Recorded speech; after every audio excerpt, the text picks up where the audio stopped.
All right. How you guys doing? Everything's good. All good.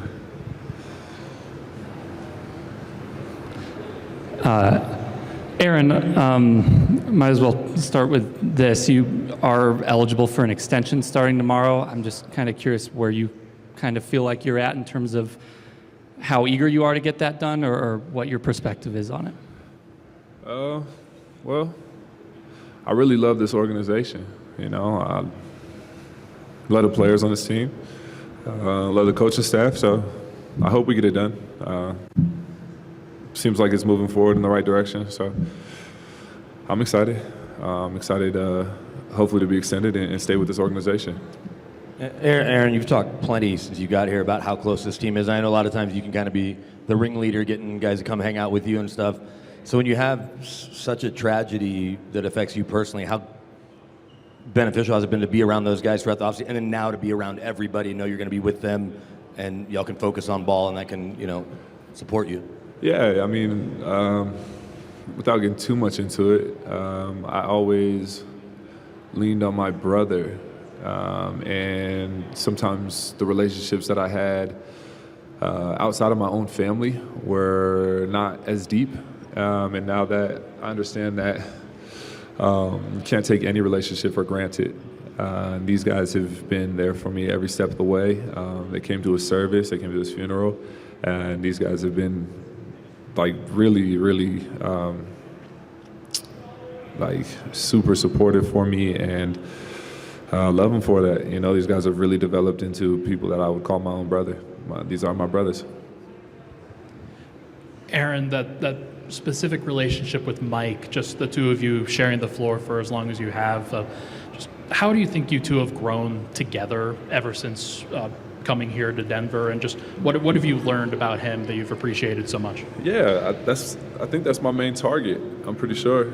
I think I have the most assists to Mike, so I'm looking for him. He's such a weapon out there on the floor and then off the floor. He's been through so much, and I respect him as a ball player, and I think our relationship will continue far after basketball. So it's fun to play with, and he's fun to be with off the floor as well.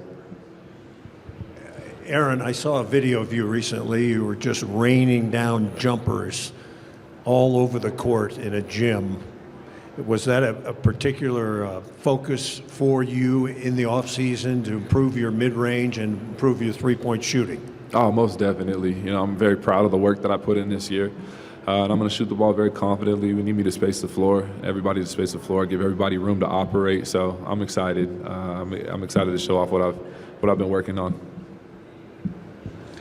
Aaron, Russ is obviously an intense guy, pushes the pace, energy. What are you specifically looking forward to about playing with him? Yeah, just the energy.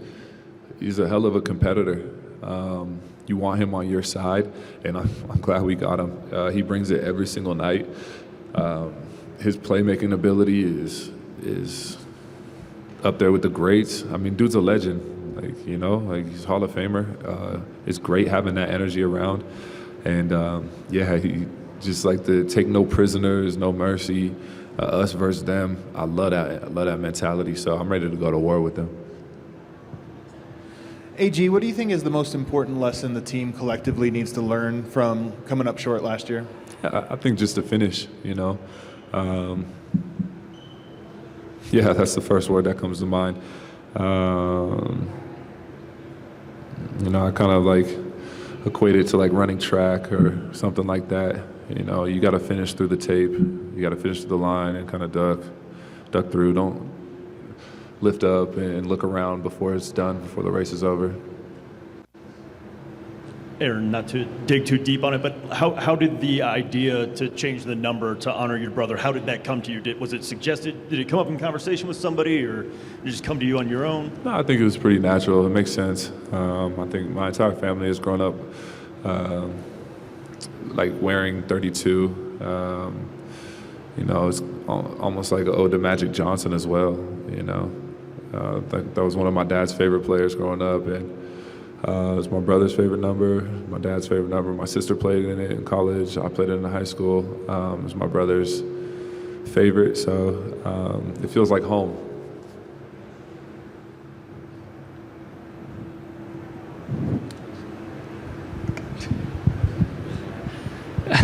Aaron, I know that there's been a lot of strain put on you at certain times to kind of take on the double role of being a backup center a little bit, in addition to playing with the starting unit. What does the addition of Dario Saric maybe do for you in terms of potentially being able to lighten some of that in certain spots, if it's a game where you might normally be used in extra roles, I guess? Yeah, I'm so excited to play with Dario. He's a hell of a talent. So versatile, does a multitude of things on the floor, can pass the ball, can shoot the ball, can score the ball, can defend, can play big, can play small. He's a huge contribution to this team. I don't think you guys understand how big of an impact that he will have on this team, playing that backup center and playing that backup floor. And he's going to be fighting for minutes, and he's going to be fighting and scrapping for minutes, and you guys are going to see, I think, his playing time increase throughout the year. Aaron, this summer you let the fans into your world a little bit, selling some clothes out of your closet, the cologne. How did that idea come about? What were you hoping to accomplish with it? And were you just trying to score some Mr. Nugget points there, or what? What was going on? No, it's a lot more simple than that. It's just like a yard sale. That's it, dude. That's it. Yeah, no, it did. Everybody has yard sales, and it just happened to get a little out of hand. I had some stuff in my closet from like my Orlando days. I was like, this is horrible. This is terrible. I'm sure somebody might like it, but I don't. But it was cool just to invite everybody into kind of like my lounge downtown. And sign autographs and just be around the community. It's a great community, so they've accepted me, and I'm just grateful for it. Aaron, obviously, last couple of years, KCP's been one of your guys. Team's going on without him now. Just what advice could you give to maybe Christian or Julian or maybe one of the guys that kind of have to step into that starting spot, and just how much of a burden that can be for a young guy? Yeah, play defense first and foremost. Shoot when you're open. I think those two things probably keep it really simple. You got Nikola Jokic, you got Jamal Murray, you got Michael Porter Jr., you got myself. I mean, there's only one ball, bro. So just shoot when you're open, lock up on defense, and contribute to winning the championship in those ways.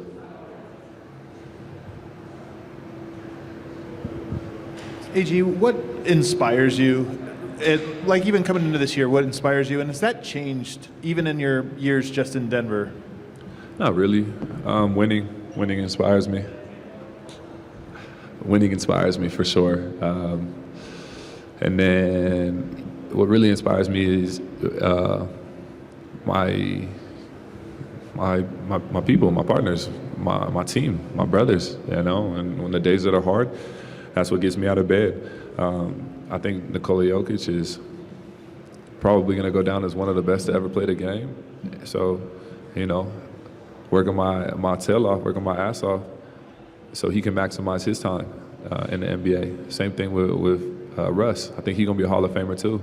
So doing whatever I can to try and get him a ring, and just holding up my end of the bargain. So at the end of the day, these guys win too. And I think that's what really inspires me.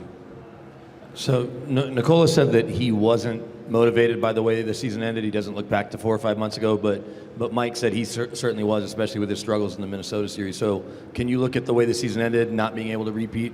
Can you feel that as a motivation for the group, even if Nikola downplays it? Yeah, I think so. I think in that last game, that Game 7, I didn't like our focus coming out of halftime, just really being completely locked in through the entirety of a series and closing it out, and not letting go of the rope, even though we're up 20, So, I just always think back to like Kobe talking about jobs not finished, and kind of having more of that mentality. Right here. First and foremost, you talk about Joker and Russ as Hall of Famers.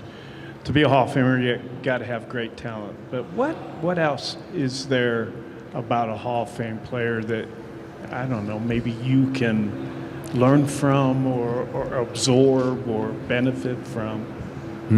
Yes, it's the belief that they have in themselves. I think everybody is very talented and everybody's very skilled. In this league, everybody that's ever touched this league is very talented and skilled, but it's the unwavering belief that they have in their own abilities that sets them apart. Aaron, as an appreciator of Nikola Jokic and his game, what was going through your head watching, if you did watch the Serbia-US game in the Olympics, and how they kind of took him wire to wire in that? I was really torn.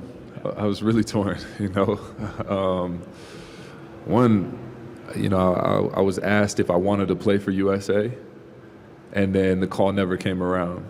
So there was a little bit of salt there in the first place, and then just to see Yoke take him to the wire like that, it's like, this is dope. You know what I mean? Like, the dude on my team is finna just wash these cats. But all that being said, America.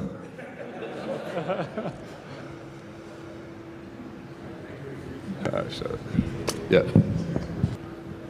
Good to see you, Mike. I guess for starters, just how have you tried to, spend your time this offseason? Have there been any priorities in your game when you've been in the gym? Yeah, I've been doing some traveling, but for the most part, I've stayed put and just been in the gym in LA for a good portion of it. And yeah, just been working on a lot of different things, but playing a lot of one-on-one, figuring out different stuff I can get to comfortably in the mid-range, things like that. Mike, a lot of fans during the offseason, they see the open runs that happen, and they saw you going up against guys like Chet Holmgren and others in the offseason. Just how competitive can those get? Is that something where, we as fans or media don't necessarily know as much about what goes into those? How can that sort of be competitive? I mean, it's just like the type of basketball we play growing up. It's a bunch of dudes that are talented, but there's no play calls. It's just play and pick up. You get to work on your game, and it's a bunch of really good players going at it. So those are always really, really fun runs. Mike, right here in the middle. Nikola was asked about using the way last year ended as motivation.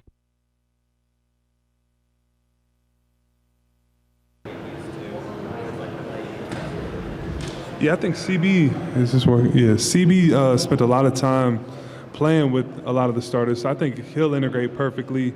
Julian's a super talented player, an amazing scorer, an amazing shooter, can really put the ball in the hoop at all three levels, can facilitate, so I like him as well. But they're two different players, but I think, they've been playing basketball their whole life. It won't take them long and then I feel like we're an easy group to play with. They've watched us play.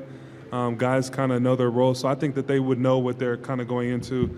And yeah, either way, whoever is that fifth guy in that starting lineup, I think it'll be an easy transition for him.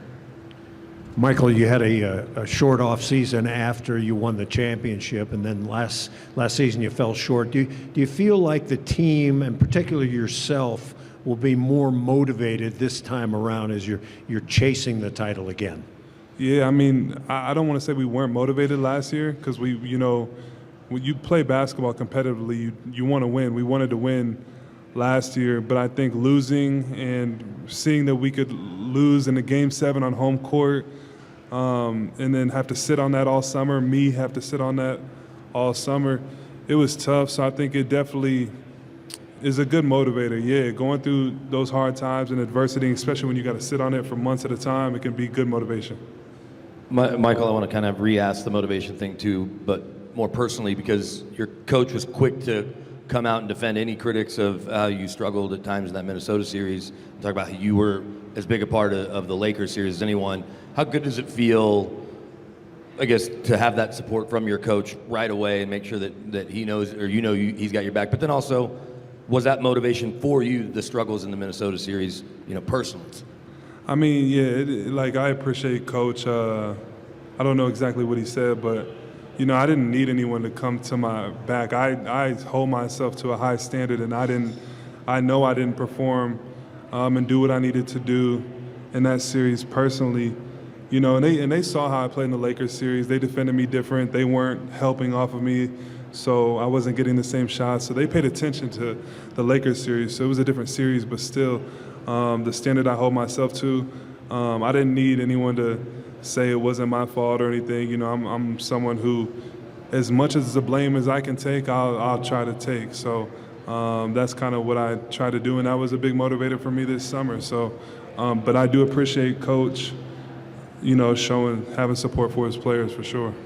Michael, hey, Michael, it was an off season where you were completely healthy. I guess when you're that healthy, are there things you can work on that maybe you can, and what maybe did you add to your game because you were so healthy? Yeah, I mean, a lot of this offseason since I've been in the NBA have been about rehab and getting back on the court. But I've been able to kind of find a good groove and keeping my body healthy. And so I think it's just a lot more playing, a lot more player development, and kind of building on the foundation of what I have. It's not about playing catch-up. It wasn't about playing catch-up for me this offseason. It was just about building and getting better, getting stronger, getting more comfortable in tough situations, playing a lot of one-on-one. So I'm very thankful that after everything I've been through, I was able to have a fully healthy offseason.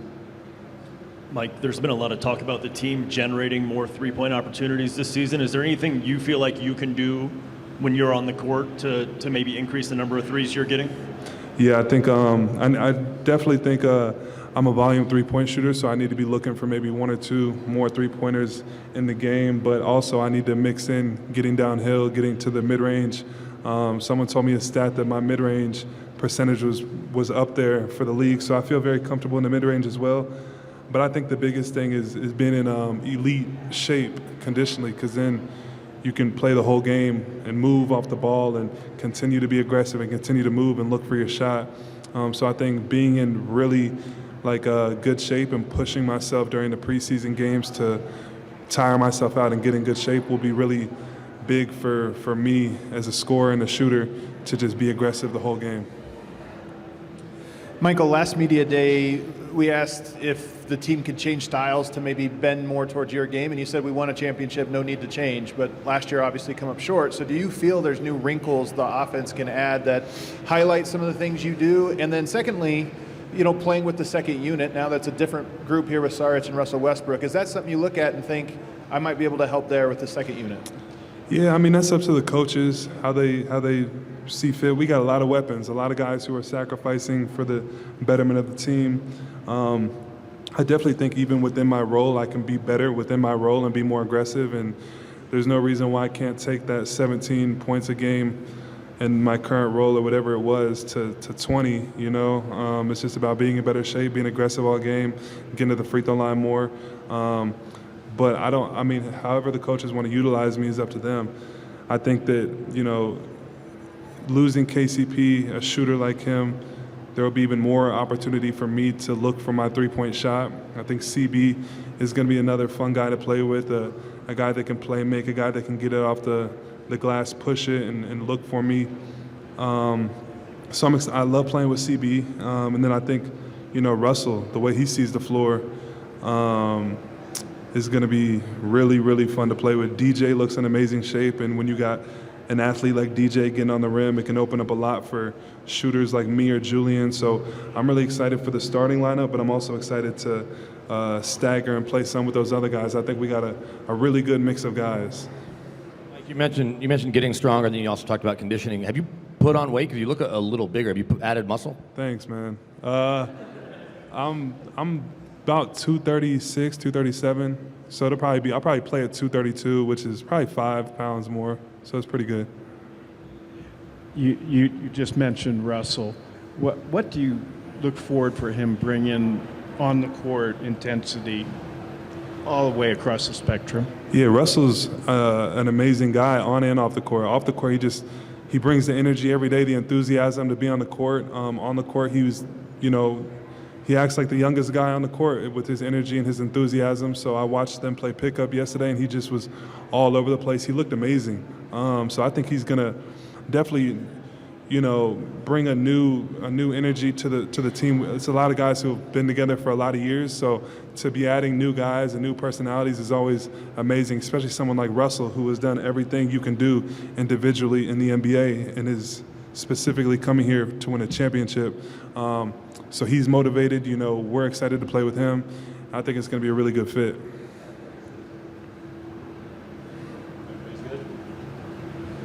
Cool. Thank you, guys. Appreciate it.